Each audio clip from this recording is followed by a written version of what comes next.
تو اس کو اللہ کی عطا سمجھے. ہمارے ہاں بہت سارے لوگ بن کے بیٹھ جاتے ہیں. میں اکثر کہتا ہوں کہ پھر وہ دعوے کرتے ہیں میرے علاقے والے جاہل ہیں، میرے شہر والے جاہل ہیں، میرے خاندان والے پڑھے نہیں. یہ آپ کا دعویٰ ہے، یہ آپ کو خراب کر دے گا. ہم نے بہت سارے ایسے لوگ دیکھے جو بہت بڑے عالم تھے، لیکن اللہ جب لینے پہ آیا تو عقل ہی لے گیا، شعور ہی چلا گیا، حافظے ختم ہو گئے. آپ دیکھتے ہیں بڑھاپے میں کچھ لوگ ایسے ہوتے ہیں کہ جن کو یہ بھی یاد نہیں رہتا کہ میرا نام کیا ہے، میں کہاں ہوں، مجھے کدھر جانا ہے. تو اس وقت سے اللہ کی پناہ مانگیں اور اپنی نظر اپنے رب کریم کی جانب رکھیں، اللہ کی جانب اپنی نظر کو مبذول رکھیں. دوسری بات، علم کے بعد ایک چیز آتی ہے جس کا نام ہے ہدایت، جس کا نام ہے تقوی، جس کا نام ہے پرہیزگاری، جس کا نام ہے عمل، عبادت، ریاضت. یہ بھی اسی وقت ہی نصیب ہوتی ہے جب میرا رب کریم نصیب فرما دیتا ہے. ہم نے نا نیکی کا اپنا اپنا سٹیٹس بنا لیا ہے، اپنا اپنا معیار بنا لیا ہے. کچھ لوگ کہتے ہیں کہ جناب مسجد میں سیمنٹ کا توڑا دینے سے بہتر ہے کسی غریب کو آٹے کا تھیلا دے دو. اب اس نے اپنا مزاج بنا لیا نا نیکی کا، اس نے اپنا سٹیٹس بنا لیا ہے. میرا یہ سوال ہے کہ نبی پاک صلی اللہ تعالی علیہ وسلم جب مدینہ شریف آئے تھے تو حضور نے سب سے پہلے غریبوں میں آٹا تقسیم کیا تھا کہ سب سے پہلے مسجد بنائی تھی؟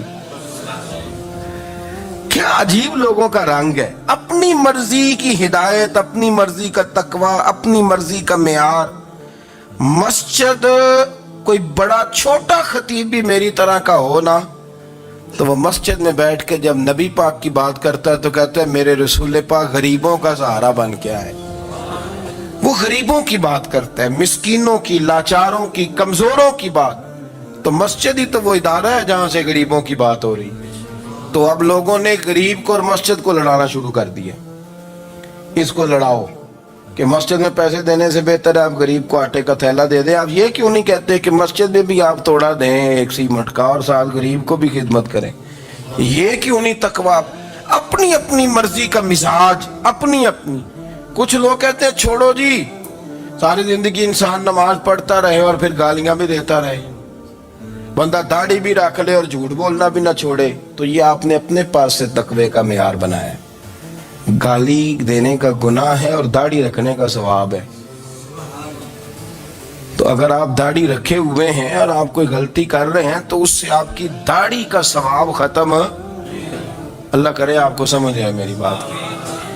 آپ کوئی غلطی کر رہے ہیں، داڑھی کا ثواب اس سے ختم، وہ اپنی جگہ پہ قائم ہے چیز. اپنی مرضی کا کیوں تقوی کا معیار بناتے ہیں؟ تقوی کا مزاج اپنی مرضی کا نہ بناؤ.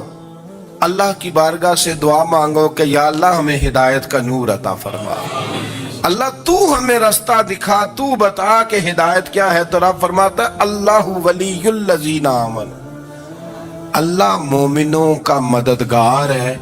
یخرجہم من الظلمات الی النور، وہ انہیں اندھیروں سے نکالتا ہے اور نور کی طرف روشنی عطا فرماتا ہے.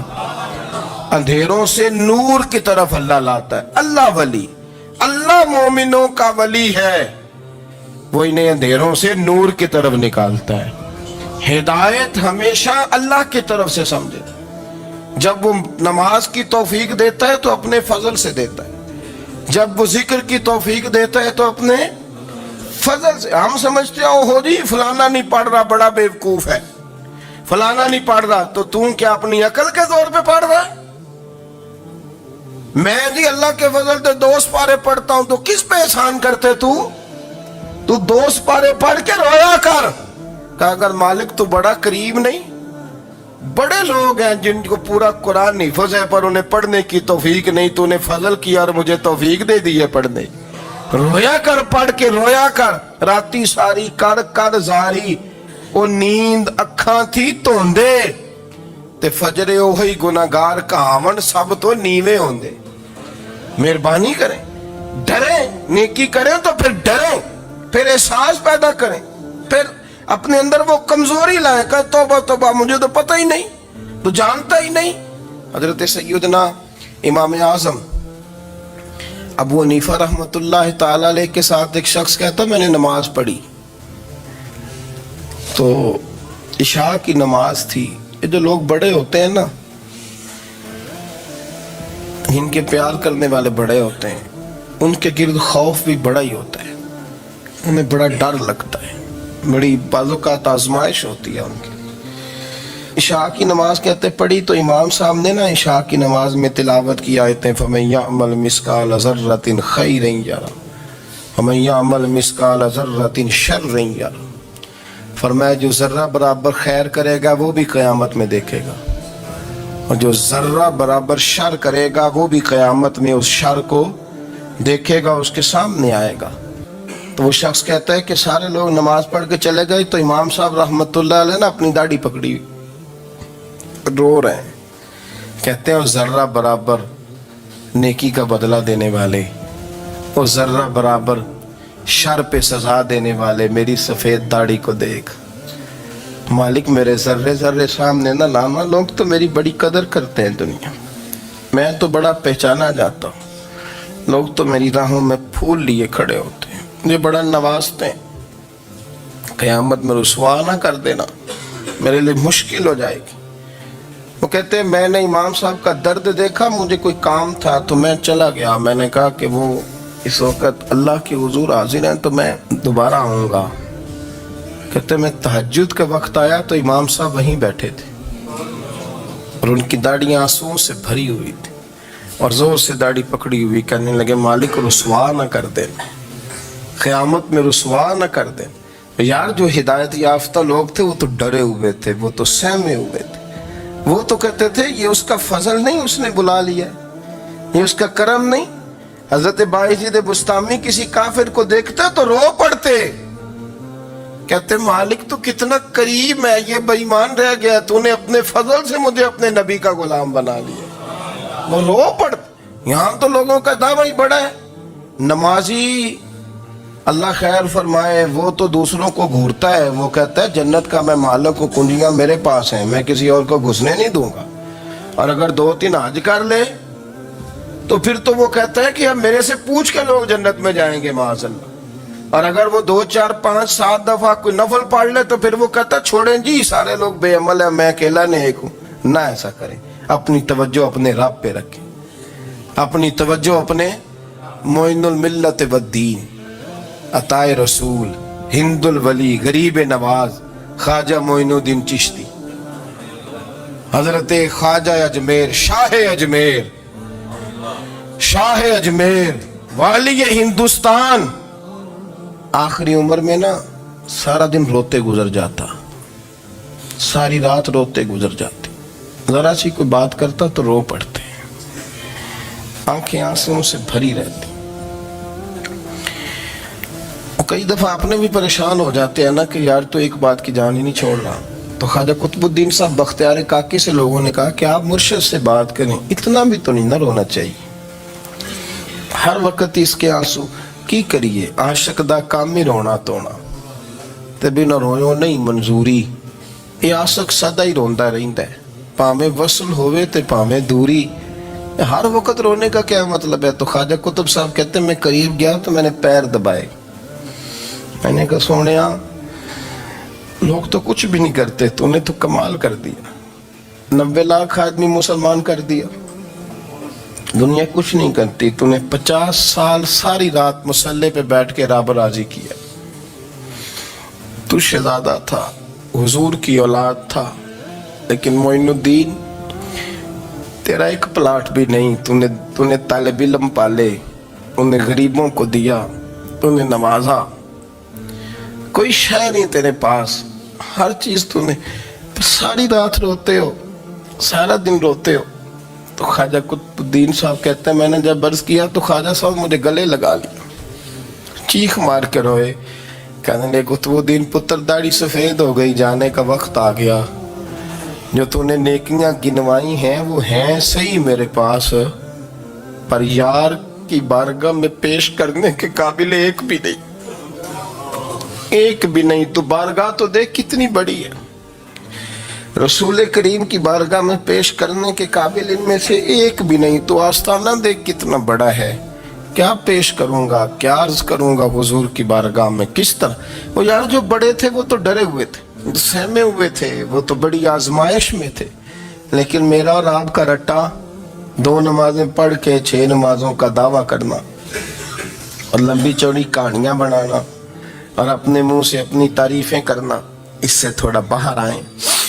رزق بھی میرا اللہ ہی دیتا ہے, علم بھی اللہ دیتا ہے, رزق بھی. بڑے بڑے فقیروں کو مالدار ہوتے دیکھا, بڑے بڑے مالداروں کو فقیر ہوتے دیکھا. بڑے بڑے, میرے ایک بڑا سخی قسم کا سجن ہے, بڑا پیارا ہے, میں اسے سخی مانتا ہوں. میں نے اپنی پریشانیوں کے دنوں میں بھی اس شخص کو سخی دیکھا. ایک دن رات کو مجھے ٹیلی فون کر کے کہنے لگا کدھر ہو؟ میں نے کہا میں گھر ہوں. نہیں اکثر سفر میں ہوتے ہو نا. میں نے کہا طبیعت کیسی ہے؟ ٹھیک ہے, بس حال چال پوچھنا تھا. میں نے سمجھائی, میں نے کہا یار یہ کوئی مسئلہ ہے, ورنہ رات کے 2 بجے کوئی حال پوچھنے کو فون تو نہیں نہ کرتا, کوئی مطلب ایسا تو مسئلہ نہیں نا. تو میں نے بیک کال کی, میں نے کہا یار میری بات سن, مسئلہ کیا؟ کہ نہیں کچھ نہیں دل کر رہا تھا. میں نے کہا میری گل سن, رہے ہیں اسی 4-5 سال کٹھے, میں تین جاننا, اصل بات کر. کہنے لگا مکان بھی بڑا ہے, سارا کچھ ٹھیک ہے, پر وہ بڑا ہی بے نیاز ہے. کچھ حالات اس قسم کے آ گئے ہیں کہ لوگوں کو بتاؤں بھی تو لوگ ماننے کو تیار نہیں. زیادہ نہیں, مجھے نا تھوڑے سے پیسوں کی ضرورت ہے, کوئی 15-20 ہزار اگر مل جائیں میری ضرورت. آپ یقین کریں میں روتا رہا ساری رات. میں نے کہا مہربانہ تیرا کس طرح کرائیں گے, اس سے لے کے زمانہ استعمال کرتا تھا, پر بیل پروائی ویخ نہ سجڑ دی, جتھے کسے دی پیش نہ جاوے انہیں تاجہ والے در در رولے تے منگتیاں تخت بٹھاوے. سجنا کسے نو کارا مل دئی, کوئی کعبے خالی آوے.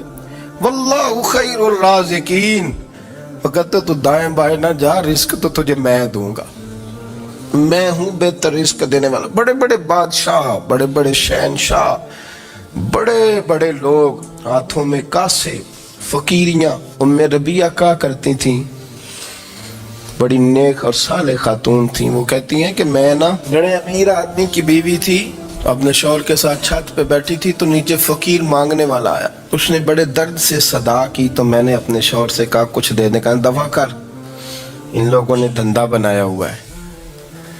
کہتی میں میکے سے بھی بڑا مال لے کے آئی تھی, میرے ماں باپ بڑے امیر تھے, تو میں نے نا چوری اپنے خامہ سے نظر بچا کے باتھ روم جانے کے بہانے گئی اور نیچے جا کے 5 دینار میں نے اس فقیر کی ہتھیلی پہ رکھے. کہتے اس نے 5 دینار دیکھے, پھر میری طرف دیکھا تو میں نے اس کی آنکھوں میں آنسو چمکتے دیکھے. کہنے لگے بی بی رب تیرا بھلا کرے, میں 3 دنوں کا بھوکا ہوں. کہ وہ چلا گیا, میں گھر آ گئی.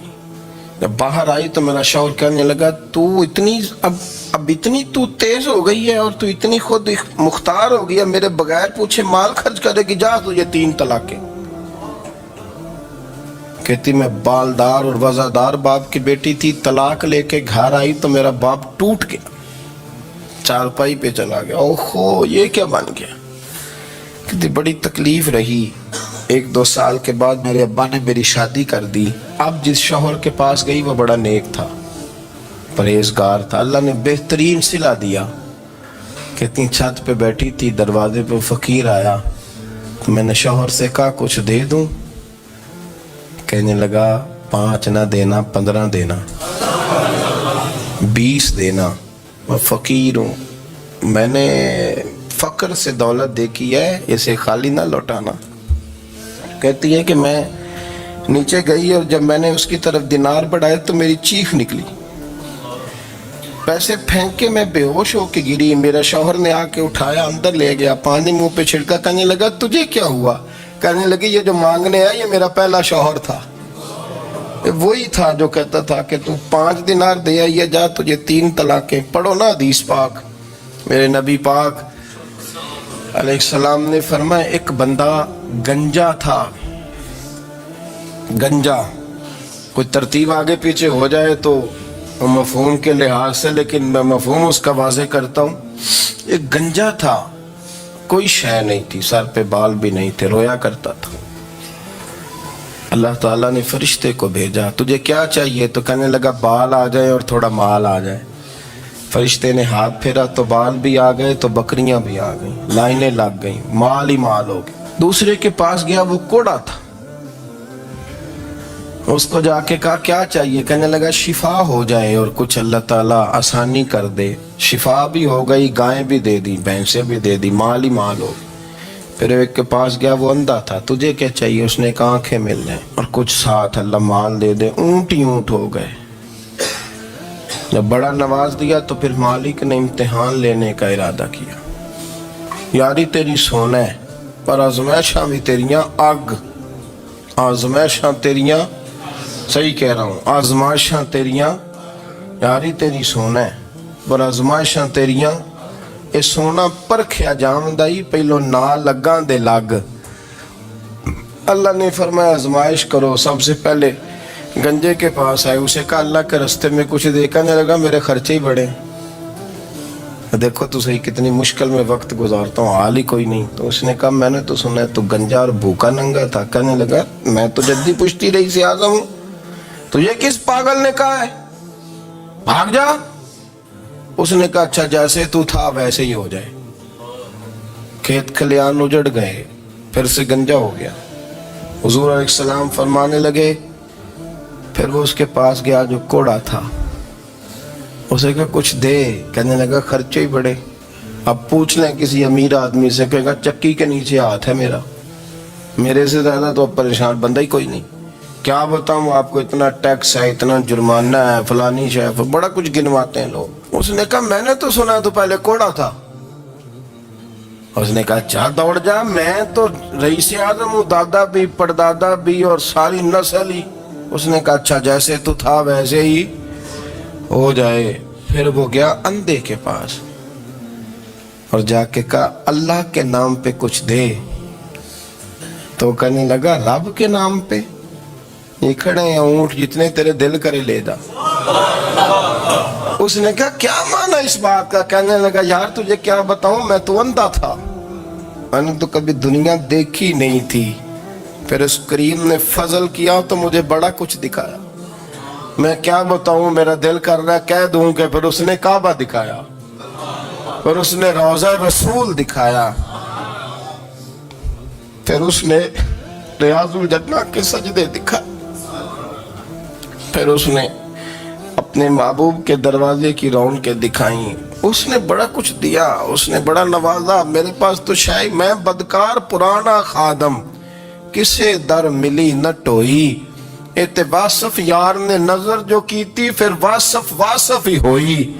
یہ تو اس کا کرم ہوا. تو یہ وہ کہنے لگا تو اللہ کے نام پہ جان مانگ, میں وہ بھی دینے کو تیار. میرے پاس تو شے کوئی نہیں تھی, مجھے تو اپنا پتہ ہے, میں تو کوئی شے نہیں تھا, کچھ نہیں تھا میرے پاس. یہ تو ان کا کرم ہے کہ رخ ان کا ادھر ہے, اور مختصر سی میری کہانی ہے, یہ جو بھی ہے ان کی مہربانی ہے. تو وہ کہنے لگا میں بھی کچھ لینے نہیں آیا تھا, تیری آزمائش ہی کرنے آیا تھا. تیری عزتیں بھی سلامت رہیں گی, تیرا مال بھی سلامت رہے گا, تیری شفا بھی. اپنی زندگی میں کبھی بھی اللہ کی بارگاہ سے توجہ ادھر ادھر نہ کریں. چھوڑیں لوگ کیا کر رہے ہیں, دنیا کیا کہہ رہی, کبھی بھی اپنی توجہ دائیں. ہمارا یہ مسئلہ بن گیا کہ ہماری سیاست ہے, ہماری دنیا داری ہے, ہم بندوں کو راضی کرنا چاہتے ہیں. ہم دیکھتے ہیں کون کس طرح, اور آپ یقین کریں آپ تھک جائیں گے, بندے راضی نہیں ہوں گے, وہ نہیں راضی ہوتے. آپ ان کو منا کے لائیں گے تو ادھر والے نکل جائیں گے, ادھر کو منائیں گے تو ادھر والے نکل جائیں گے. اس چکر سے باہر آئیں, اس رب کو راضی کریں جو فرماتا ہے ان الذین آمنوا وعملوا الصالحات سیجعل لهم الرحمن ودا. فرمایا تو ایمان لانے کے بعد نیک عمل کر, میں لوگوں کے دلوں میں تیری محبت پیدا کر دوں. رحمان لوگوں کے دلوں میں محبت ڈال دے گا, اللہ لوگوں کے دلوں میں. اپنی نظر ہمیشہ اپنے رب پہ رکھیں. اتنی لمبی چوڑی دنیا داروں سے امیدیں نہ وابستہ کریں. میں نے دیکھا ہے لوگ کا سلیسی کرتے ہیں, کبھی اس کے دروازے پہ کبھی اس کے دروازے پہ. ان چکروں سے باہر آئیں اور اپنے رب کی بارگاہ کی طرف توجہ کریں. استغفار شوق سے پڑھا کریں, اور اکیلے میں نا, اکیلے میں حضرت رئیس المتکلمین مولانا نقی علی خان صاحب رحمۃ اللہ نے لکھا ہے کہ فرعون 500 سال حکومت کر گیا. یہاں تو 5 سال کی حکومت کی پیر لڑکھڑاتے ہیں. 500 سال. فرماتے اصل وجہ یہ تھی کہ دنیا جب سو جاتی تھی نا تو اوپر چادر لے کے تو مصلے پہ بیٹھ جاتا تھا اور ہاتھ باندھ کے کہتا تھا رب تو ہی ہے، میرا پردہ نہ کھولنا، مالک تو ہی ہے، کرم نوازی کرنا، میری پکڑ نہ کرنا. وہ بے ایمان ہو کے اگر 500 سال ہاتھ باندھے تو گزارا کر لیتا ہے، تو ایماندار ہے. پر مسئلہ یہ ہے کہ تو رات کو بکل مار کے ہاتھ نہیں نہ باندھتا، تو منت نہیں کرتا، تو استغفار نہیں کرتا. توبہ کریں تو بچے رہیں. وہ اتنی لمبی حکومت کر گیا چونکہ رات کو کہتا تھا مالک رب تو ہی ہے، لیکن مہربانی فرما میری پکڑ نہ فرما، تو اللہ نے تو اس کو